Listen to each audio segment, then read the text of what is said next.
تعالوا نكمل بقى باقي المشي اللي احنا ماشيينه. انا دلوقتي ماشي في طريق اهو، وعايز اخش الشارع اللي جاي ده يمين. انا في شارع جانبي وداخل شارع رئيسي، فالمفروض ان انا باجي على اول الشارع وابتدي ان انا اهدي السرعه خالص، وابص على العربيات اللي جايه من هنا من اتجاه العربيات. يعني انا جيت ابص على العربيات اللي جايه من هنا، لقيت ان مفيش حد جاي، فابتديت ان انا ابص قدامي واخش، لان الشارع ده طبعا رايح جاي مش اتجاه واحد. فانا ابتديت ان انا امشي في الشارع واخد جنب وسايب جنب للناس اللي جايه قدامي تقدر ان هي تعدي منه.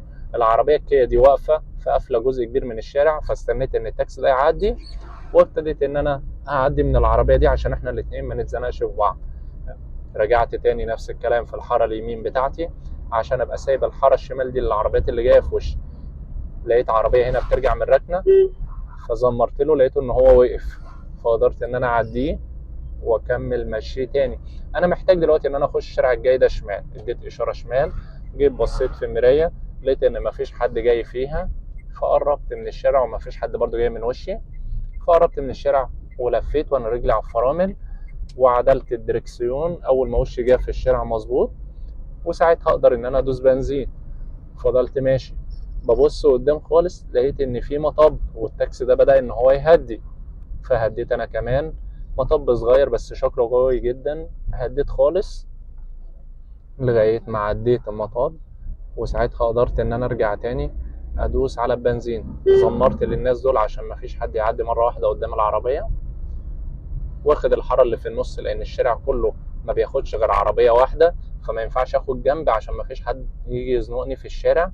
نفس الكلام، لقيت مطب هديت شوية، وبعد ما عديت المطب قدرت ان انا ارجع تاني ادوس على البنزين. بص انا ماشي سايب مسافة كويسة بيني انا والتاكسي اللي قدامي ازاي، عشان دايما يقول لك اي وسيلة مواصلات طول ما انت ماشي في الشارع ما تلزقش فيها خالص، لان بمجرد ما هيلاقي حد يركبه هو هيقف مرة واحدة، وممكن يقف كمان في نص الشارع.